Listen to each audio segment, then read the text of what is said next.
crowd let you know what they think of it. Now we will wait for the judges.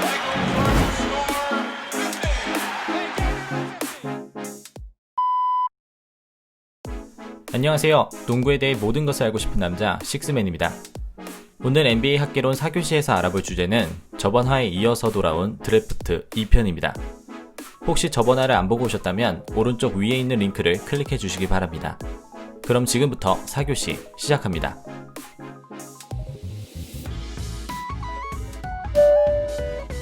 먼저 저번 화에서 드린 질문이었던 왜 굳이 드래프트 상위 픽에 로터리 픽을 적용하고 최하위 3개 팀에게는 같은 확률을 적용하는지에 대한 해답을 드리겠습니다.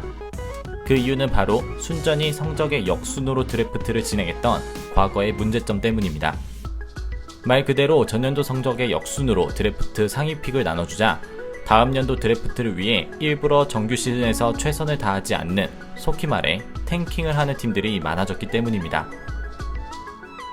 탱킹의 예를 들면 주전을 다 빼고 경기를 치르거나 경기 후반부에는 아예 타임아웃을 부르지 않는 등 그 방법은 다양합니다. 도박과 연계된 승부 조작과는 근본적으로는 다르다곤 하지만 탱킹 또한 다음 연도 좋은 선수를 데려오고자 고의 패배를 하는 것이기 때문에 엄연히 승부 조작을 하는 것이죠.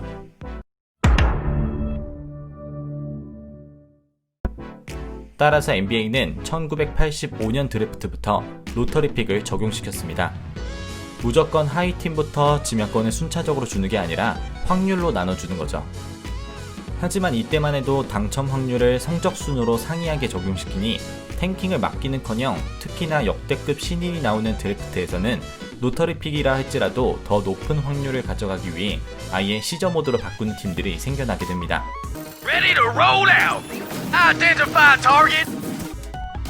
가장 노골적인 사례로는 2003년 드래프트인데요.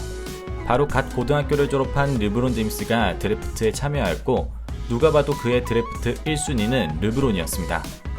오직 르브론을 얻기 위해 클리브랜드 캐벌리어스와 덴버 너기츠는 모두 17승 65패의 최악의 성적으로 슈퍼 시즌 모드를 발동하며 리그를 끝마쳤습니다.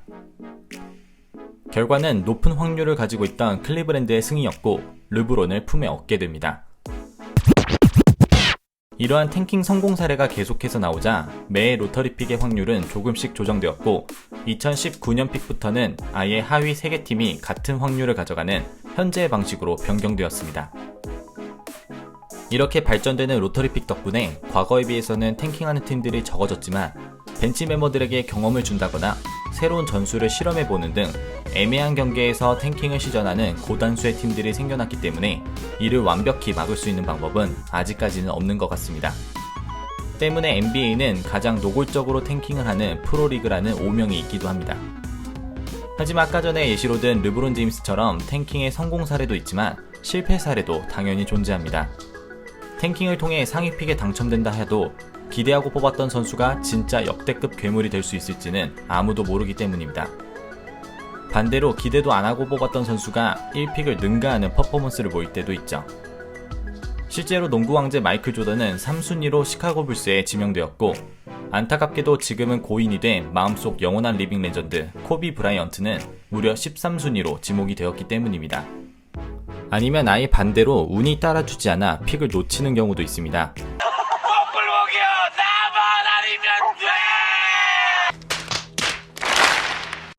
이번 2020 로터리 픽 추첨 결과를 보게 되면 확률이란 게 얼마나 재밌는지 알 수 있는데요. 올해 14%의 확률을 가지고 있던 팀은 미네소타 팀버울스, 골든 스테이트 워리어스, 그리고 클리브랜드 캐벌리어스였습니다.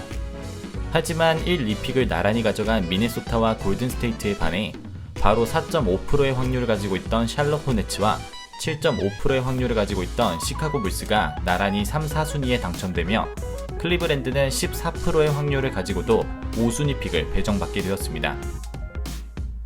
이렇게 드래프트는 어떤 구단이 어떤 선수를 뽑을지 모르기 때문에 구단 수뇌부는 드래프트 전까지 치열한 두뇌 싸움을 펼칩니다. 자, 이제 좀 더 깊은 이야기로 들어가면 드래프트 픽은 단순히 선수 지명으로만 사용되지는 않습니다. 서로의 이해관계에 의해 드래프트 지명권을 넘기기도 하고 자신의 팀에 더 이상 선수가 필요 없다고 판단되는 경우 자신보다 하이 픽을 가진 팀들에게 접근해 다른 팀이 원하는 선수를 먼저 뽑아 해당 팀으로 트레이드 시키는 방법도 존재합니다. 그래서 A팀이 B라는 선수를 데려오기 위해 C팀에게 이적료와 함께 드래프트 픽을 얹어주었다는 스포츠 뉴스를 이적 시즌에 간혹 볼 수 있게 되는 거죠.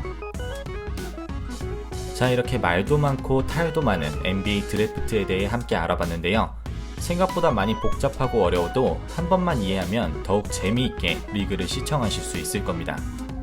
특히나 올해 NBA 드래프트는 코로나의 영향으로 기존 6월이 아닌 한국 시간으로 11월 19일로 확정되었는데요. 오늘까지 같이 알아본 드래프트에 대한 내용을 생각해 보시면서 지켜보는 것도 재밌을 것 같습니다. 오늘까지 신인 선수들의 축제였던 드래프트에 대해 알아봤다면 다음 시간에는 시즌 중에 진행되기는 하지만 드래프트와 함께 비시즌 최고의 이벤트로 꼽히는 올스타전에 대해 알아보겠습니다. 지금까지 농구에 대해 모든 것을 알고 싶은 남자 식스맨이었습니다. 시청해주셔서 감사합니다.